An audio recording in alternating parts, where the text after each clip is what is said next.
শিক্ষার্থীরা, আসসালামু আলাইকুম। আশা করি তোমরা এই করোনার সময় ঘরে নিরাপদে অবস্থান করছো এবং সচেতনভাবে তোমাদের প্রাত্যহিক যে কাজকর্ম সেগুলো করে যাচ্ছ। সুপ্রিয় শিক্ষার্থীরা, তোমাদের অনলাইন কার্যক্রমের অংশ হিসেবে আজকের এই ক্লাস তোমাদেরকে স্বাগত জানাচ্ছি। আমি মোহাম্মদ আলফালা, প্রভাষক, বাংলা বিভাগ, মাইলস্টোন কলেজ। আজকে আমরা নবম এবং দশম শ্রেণীর বাংলা দ্বিতীয় পত্রের পঞ্চম অধ্যায় প্রথম পরিচ্ছেদ অর্থাৎ বাক্য প্রকরণ নিয়ে আলোচনা করব। সুপ্রিয় শিক্ষার্থীরা, বাক্য প্রকরণ মূলত বাক্য নিয়ে আলোচনা। বাক্য আলোচনা করার আগেই তোমরা জানো যে আমরা যে এই কথা বলতেছি অর্থাৎ ভাষার মাধ্যমেই মানুষ তার মনের ভাবটুকু অন্যের নিকট প্রকাশ করে। এই ভাষার বৃহত্তর অংশ অর্থাৎ ভাষার উপকরণ হচ্ছে বাক্য। আমরা জানি ভাষার ক্ষুদ্রতম অংশ অর্থাৎ ভাষার উপাদান হচ্ছে ধ্বনি। এই কণ্ঠনিঃসৃত ধ্বনিগুলো পাশাপাশি বসে অক্ষরের সৃষ্টি করে। অক্ষরগুলো শব্দে পরিণত হয় এবং শব্দের সঙ্গে বিভক্তি যুক্ত হয়ে শব্দ যখন পদ হিসাবে ব্যবহৃত হয় এবং এই পদগুলো পাশাপাশি বসে বাক্যের সৃষ্টি করে এবং যখন কোনো মনোভাব সম্পূর্ণরূপে প্রকাশ করে তখনই সেটি হয়ে ওঠে বাক্য। আমরা দেখি যে বইতে যে বাক্যের সংজ্ঞা দেওয়া আছে সেখানে যে সুবিন্যস্ত পদ সমষ্টি দ্বারা কোনো বিষয়ে বক্তার মনোভাব সম্পূর্ণরূপে প্রকাশিত হয় তাকে বাক্য বলে। অর্থাৎ যে সুবিন্যস্ত পদ সমষ্টি দ্বারা পদ সমষ্টিগুলো সুবিন্যস্ত হতে হবে এবং কোনো বিষয়ে বক্তার যে মনোভাব সেটি সম্পূর্ণরূপে প্রকাশিত হতে হবে, তাহলে সেটি হবে বাক্য। যেমন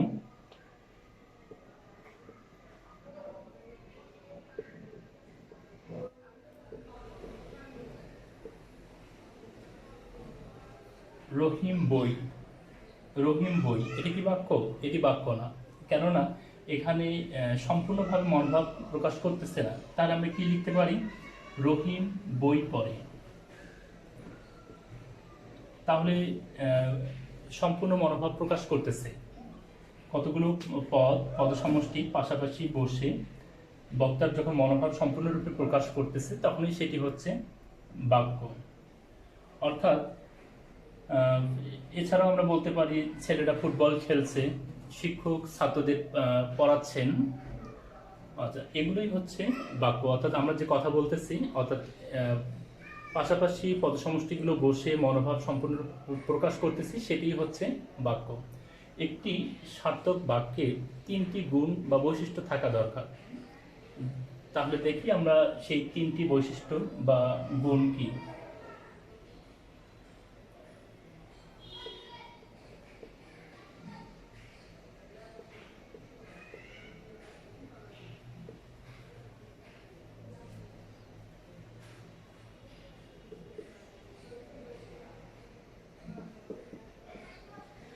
ভাষার বিচারে একটি বাক্যে 3টি গুণ বা বৈশিষ্ট্য থাকতে হয়। সেগুলো হচ্ছে, একটি হচ্ছে আকাঙ্ক্ষা, আরেকটি হচ্ছে আসক্তি,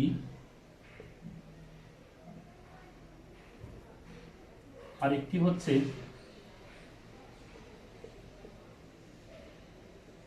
যোগ্যতা। একটি বাক্যে 3টি গুণ থাকবে, একটি আকাঙ্ক্ষা, আরেকটি হচ্ছে আসক্তি, আরেকটি হচ্ছে যোগ্যতা। তোমরা খেয়াল করো, এখানে হচ্ছে বানানের ক্ষেত্রে একটু সতর্ক থাকতে হবে। আকাঙ্ক্ষা হচ্ছে উ এবং কিউ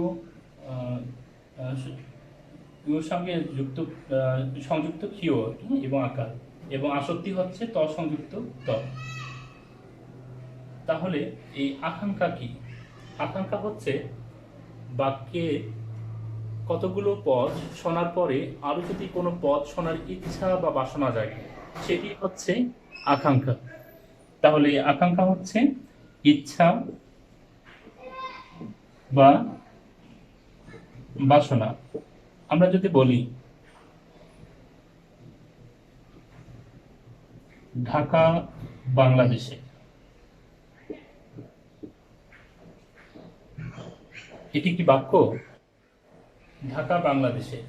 এই দুইটি পদ শোনার পরে মনে হচ্ছে এর পরের জন্য হচ্ছে অন্য কোনো পদ রয়েছে, অর্থাৎ মনোভাব সম্পূর্ণরূপে প্রকাশ পায়নি।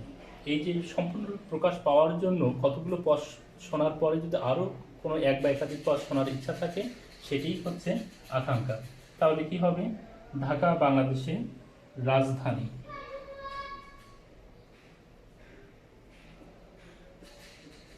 তাহলে একটি বাক্যে এই আকাঙ্ক্ষা নিবৃত্তি ঘটতে হবে।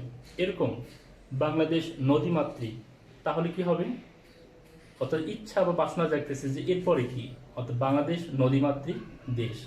তাহলেই হচ্ছে এই আকাঙ্ক্ষার পূর্ণতা পাচ্ছে এবং সেটি হয়ে উঠতেছে সার্থক। এরপরে আসক্তি। আসক্তি মূলত হচ্ছে সুশৃঙ্খল পদবিন্যাস।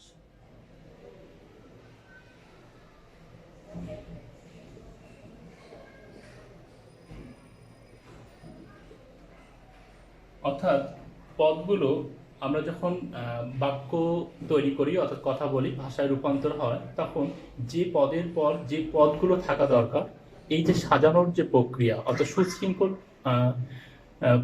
পদবিন্যাস, সেটি হচ্ছে আসক্তি। অর্থাৎ বাক্যের সুশৃঙ্খল পদবিন্যাসই হচ্ছে আসক্তি। আমরা যদি লিখি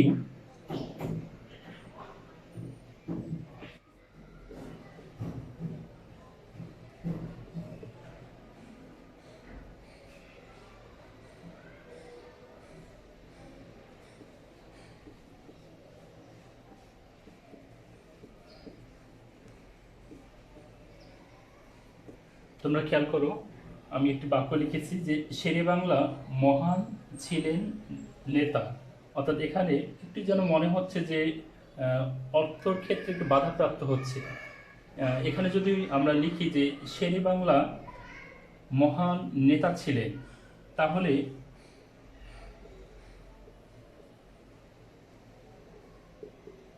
শেরে বাংলা মহান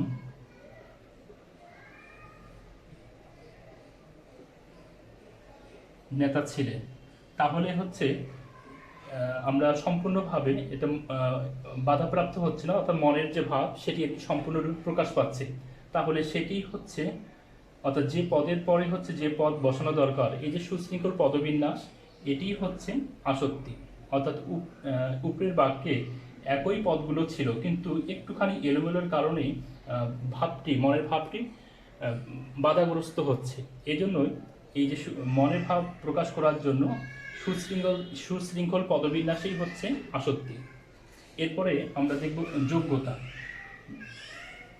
যোগ্যতা হচ্ছে বাক্যের অর্থগত এবং ভাবগত মিলবন্ধনই হচ্ছে যোগ্যতা। অর্থাৎ বাক্যটি যে অর্থ থাকবে এবং তার সঙ্গে তার বাস্তবতা এবং যৌক্তিকতার মিল থাকতে হবে। আচ্ছা, আমরা একটা বাক্য খেয়াল করি।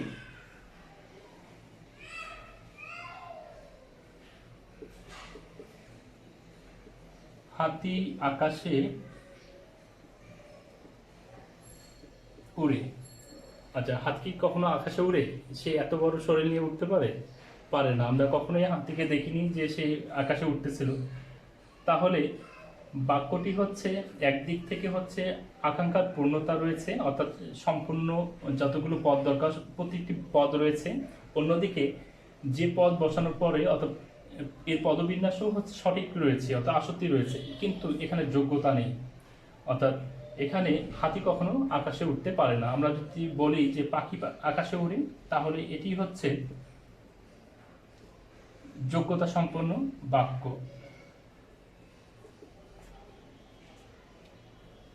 তোমাদের বইতে দেওয়া আছে বর্ষার রৌদ্রে প্লাবনের সৃষ্টি হয়। কখনোই বর্ষার রৌদ্রে প্লাবনের সৃষ্টি হয় না। আমরা বলতে পারি বর্ষার বৃষ্টিতে প্লাবনের সৃষ্টি হয়, তাহলে সেটি হচ্ছে যোগ্যতা সম্পন্ন বাক্য।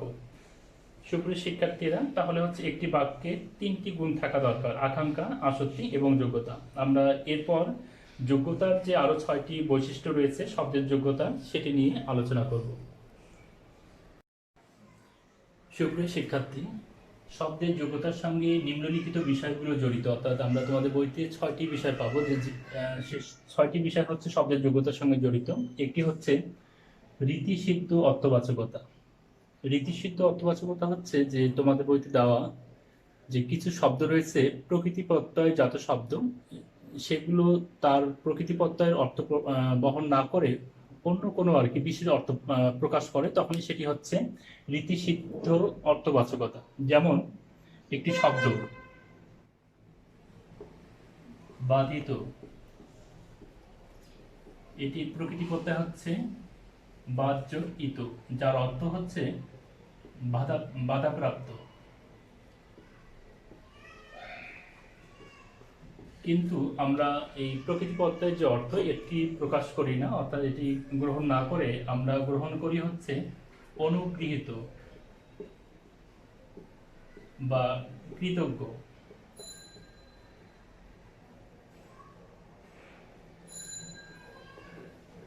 আমরা কি বলি যে 5 দিনের ছুটি মঞ্জুর করে বাধিত করবেন, অর্থাৎ বাধাপ্রাপ্ত করবেন? অবশ্যই না, অর্থাৎ হচ্ছে অনুগৃহীত বা কৃতজ্ঞ অর্থে প্রকাশ পায়। এরকম হস্তি, হস্তযোগ ই, অর্থাৎ যার অর্থ হচ্ছে হাত আছে যার, কিন্তু আমরা হস্তি বলতে কি প্রাণীকে বোঝাই। অর্থাৎ এরকম কিছু শব্দ রয়েছে যেগুলো প্রকৃতিপত্রে অর্থ প্রকাশ না করে বিশেষ অর্থ প্রকাশ করে, সেগুলোই হচ্ছে রীতিসিদ্ধ অর্থবাচকতা। এরপরে দুর্বোধ্যতা। দুর্বোধ্যতা হচ্ছে আমাদের ভাষার ক্ষেত্রে বাক্যে আমরা এমন কতগুলো শব্দ ব্যবহার করি যেগুলো কঠিন, দুর্বোধ্য, অর্থাৎ বুঝতে অসুবিধা হয়, অর্থাৎ সেই শব্দগুলো ব্যবহার করা যাবে না। যেমন প্রপঞ্চ একটি শব্দ, অর্থাৎ তুমি আমার সঙ্গে প্রপঞ্চ করেছো। আমরা কি বলি এর অর্থ হচ্ছে চাতুরী বা মায়া, কিন্তু এই প্রপঞ্চ শব্দটি ব্যবহার করলে আমরা এর অর্থ বুঝতে অসুবিধা হচ্ছে, অর্থাৎ এই দুর্বোধ্য শব্দগুলো ব্যবহার করা যাবে না।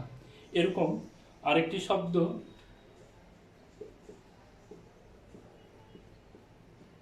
নিতরাং, অর্থাৎ আমরা যদি বলি এটার অর্থ হচ্ছে সর্বদা। আমরা যদি বলি সে নিতরাং হাসি খুশি থাকে, তাহলে আমার বুঝতে অসুবিধা হচ্ছে। আমরা সেটা ব্যবহার করতে পারি কি, আমরা যদি বলি সর্বদা হাসি খুশি থাকে, তাহলে এটি বুঝতে সুবিধা হয়। অর্থাৎ এই প্রপঞ্চ, নিতরাং ইত্যাদি শব্দগুলো আমরা পরিহার করতে পারি, তাহলে এর দুর্বোধ্যতা থাকে না। এই শব্দগুলো দুর্বোধ্যতার মধ্যে পড়ে। এরপরে হচ্ছে উপমার ভুল প্রয়োগ।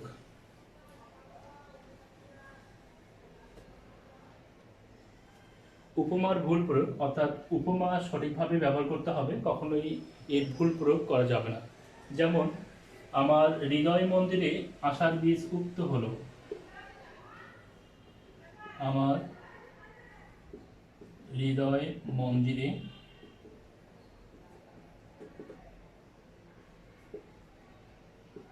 আশার বীজ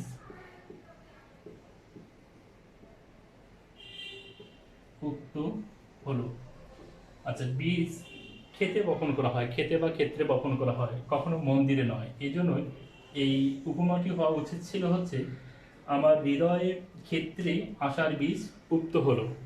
এরকম আমরা যদি বলি সে শোক সাগরে উড়ে বেড়াচ্ছে,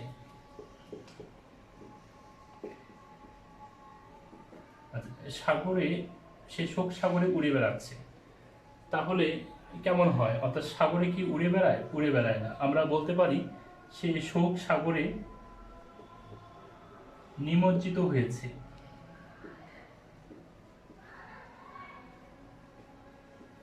তাহলে হচ্ছে এই উপমার ভুল প্রয়োগ বাক্যের যোগ্যতা হারায়। আমাদের খেয়াল রাখতে হবে উপমার যেন ভুল প্রয়োগ না হয়। এরপরে বাহুল্য দোষ। বাহুল্য দোষ হচ্ছে প্রয়োজনের অতিরিক্ত শব্দ ব্যবহারই হচ্ছে বাহুল্য দোষ। যেমন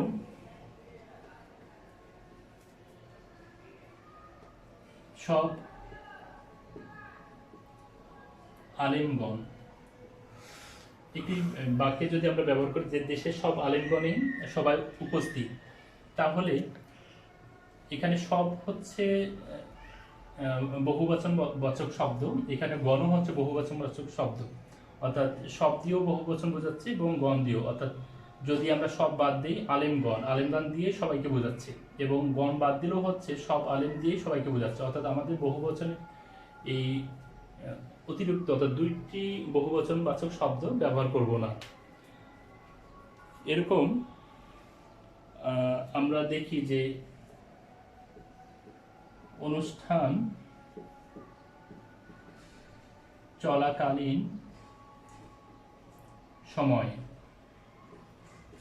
এখানে ভুল হচ্ছে কি, অনুষ্ঠান চলাকালীন, কালীন বা কালী হচ্ছে সময়, এখানে অতিরিক্ত সময়ে এই শব্দটি ব্যবহার করার দরকার নেই, অর্থাৎ প্রয়োজনের অতিরিক্ত এই যে শব্দ ব্যবহার এটি হচ্ছে বাহুল্য দোষ।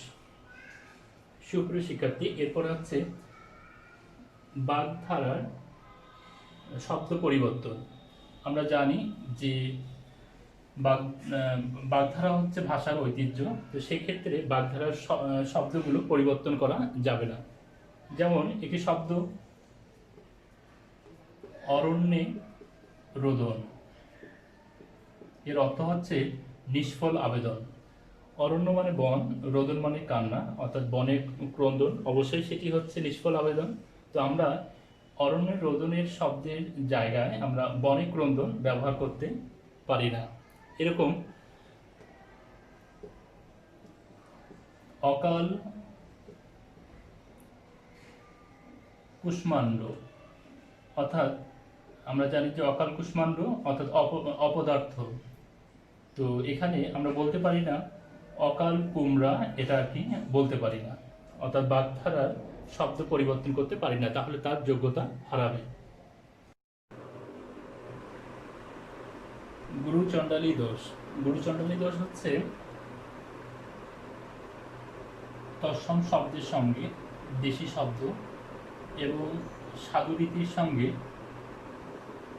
চলিত রীতির মিশ্রণেই হচ্ছে গুরুচণ্ডালী দোষ। আমরা যদি বলি যে গরুর গাড়ি, গরুর গাড়ি দুটি হচ্ছে দেশি শব্দ, এই স্থানে যদি বলি গরুর শকর, তাহলে সেটি হবে গুরুচণ্ডালী দোষ। শব্দাহ, অর্থাৎ এই স্থানে যদি আমি বলি সব পড়া, তাহলে এটি হচ্ছে গুরুচণ্ডালী দোষ, অর্থাৎ তৎসম শব্দের সঙ্গে দেশি শব্দের যে মিশ্রণ সেটিই হচ্ছে গুরুচণ্ডালী দোষ। আমি যদি বলি চাঁদ সূর্য, এটি গুরুচণ্ডালী দোষ, কেননা চাঁদ হচ্ছে তদ্ভব অর্থাৎ দেশি শব্দ, সূর্য হচ্ছে তৎসম শব্দ, তাহলে কি হবে চন্দ্র সূর্য। তাহলে আমরা বুঝতে পারতেছি যে তৎসম শব্দের সঙ্গে দেশি শব্দ, সাধু এবং চলিতের যে মিশ্রণ, এটি হচ্ছে গুরুচণ্ডালী দোষ।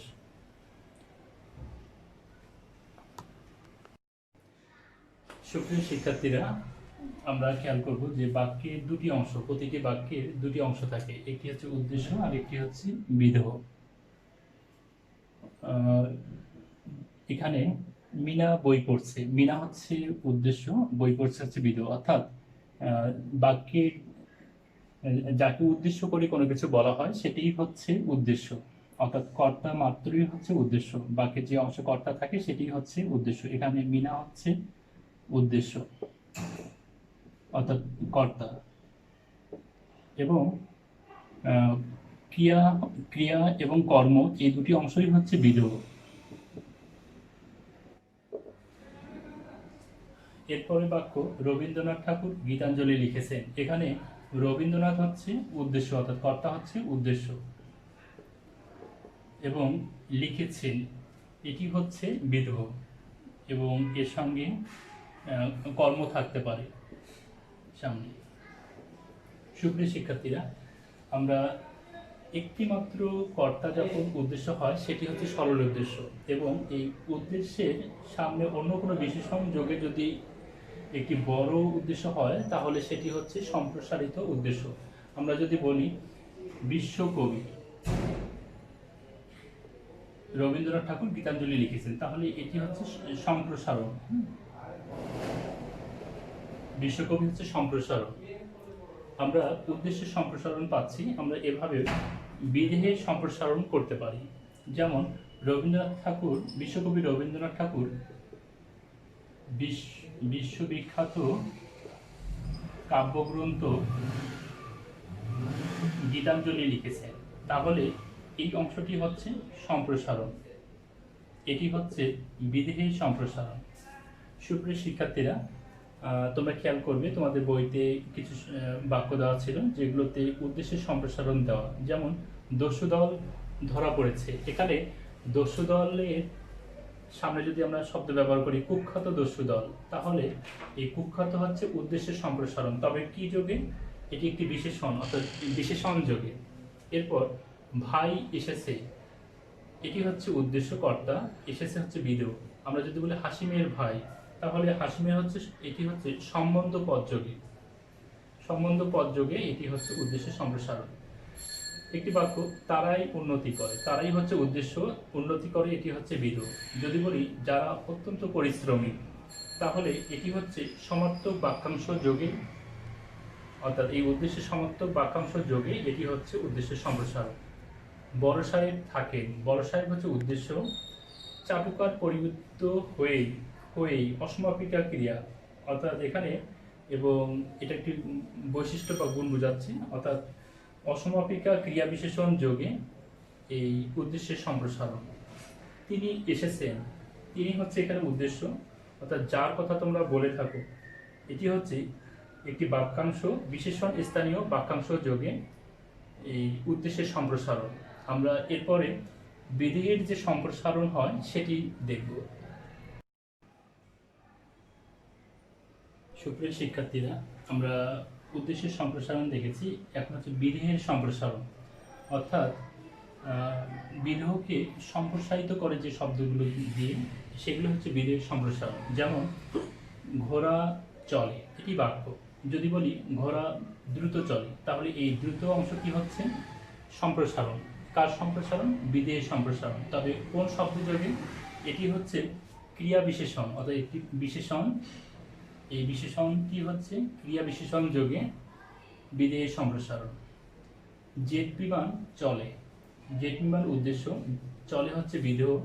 যদি বলি জেট বিমান দ্রুত চলে, তাহলে হচ্ছে এটিও হচ্ছে সম্প্রসারণ।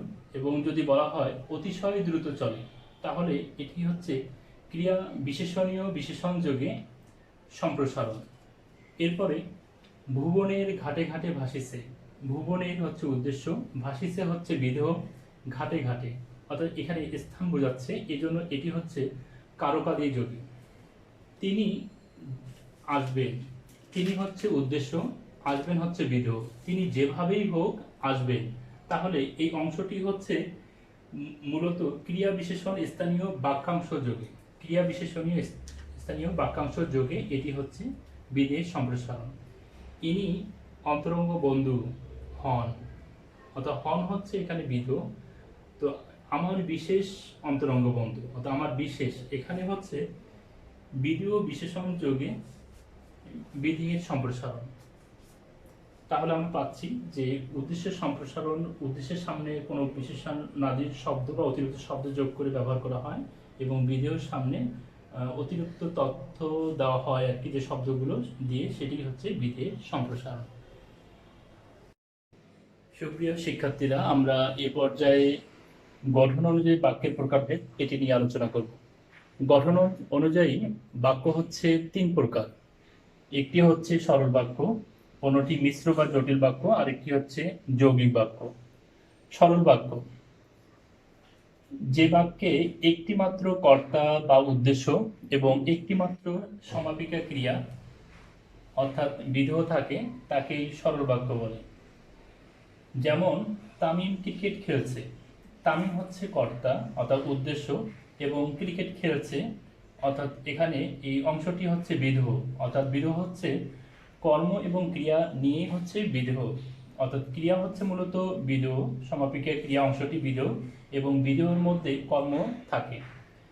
তোমরা বাড়ি যাও, এখানে তোমরা হচ্ছে কর্তা উদ্দেশ্য এবং যাও হচ্ছে সমাপিকা ক্রিয়া, অর্থাৎ বাড়ি যাও এই অংশটি হচ্ছে বিদেহ অংশ। এরপর রহিম গরিব হলেও সৎ, রহিম গরিব হলেও সৎ, রহিম হচ্ছে কর্তা অর্থাৎ উদ্দেশ্য এবং সে সৎ হয়, এখানে হয়টি হচ্ছে সমাপিকা ক্রিয়াটি উজ্জ্বল রয়েছে, কিন্তু এখানে একটি অসমাপিকা ক্রিয়া রয়েছে। এরপর আরেকটি বাক্য, সুমন বাজারে গিয়ে কেনাকাটা করে বাসায় ফিরে পড়তে বসলো। বাক্যটি দেখে অনেক বড় মনে হচ্ছে যে এটি সরল বাক্য নয়, কিন্তু এটি হচ্ছে সরল বাক্য, কারণ এখানে সুমন হচ্ছে উদ্দেশ্য অর্থাৎ কর্তা এবং বসলো হচ্ছে সমাপিকা ক্রিয়া। তো এই বাক্যে একাধিক অসমাপিকা ক্রিয়া আমরা দেখতে পাচ্ছি, যে গিয়ে করে ফিরে, অর্থাৎ সরল বাক্যে একটি কর্তা থাকে, একটি সমাপিকা ক্রিয়া থাকে, এক বা একাধিক অসমাপিকা ক্রিয়া থাকতে পারে। এরপর মিশ্র বা জটিল বাক্য, যে বাক্যে একটি প্রধান খণ্ডবাক্যের অধীনে এক বা একাধিক আশ্রিত খণ্ডবাক্য পরস্পর সাপেক্ষভাবে ব্যবহৃত হয়ে বাক্য গঠন করে তাকে মিশ্র বা জটিল বাক্য বলে। এখানে শর্ত হচ্ছে একটি প্রধান খণ্ডবাক্য থাকবে এবং তার অধীনে আশ্রিত খণ্ডবাক্য থাকবে। খণ্ডবাক্য মূলত হচ্ছে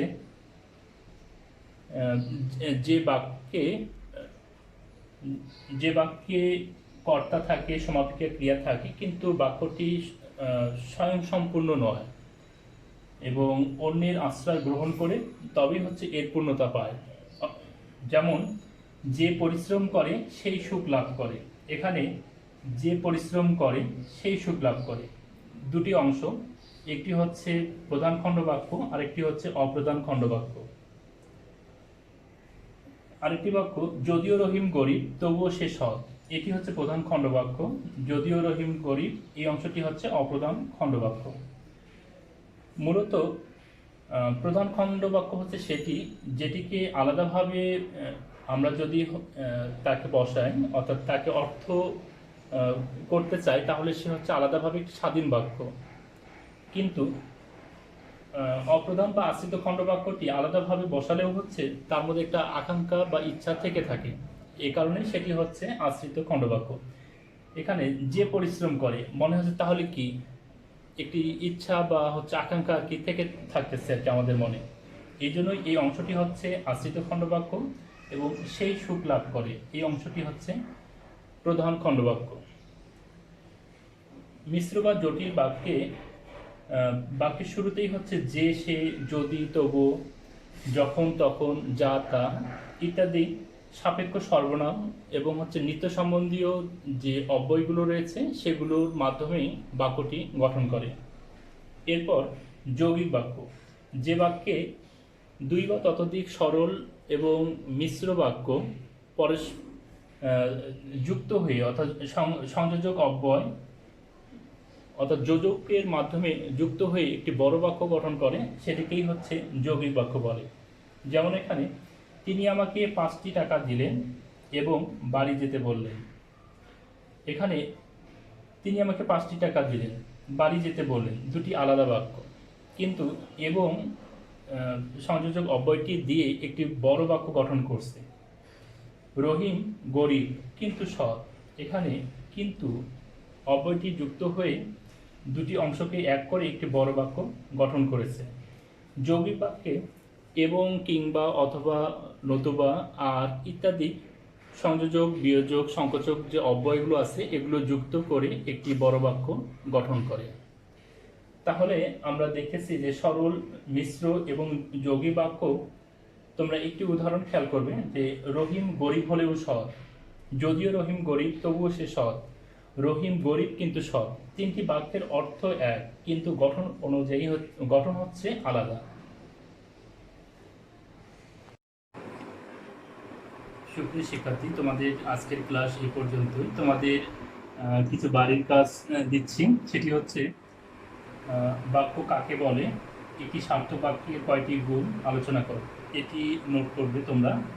এর সঙ্গে হচ্ছে 20টি জ্ঞানমূলক প্রশ্ন উত্তর তোমরা খাতায় তুলবে।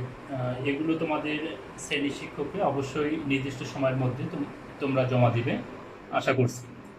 তাহলে আজকের মতো এ পর্যন্তই। আল্লাহ হাফেজ।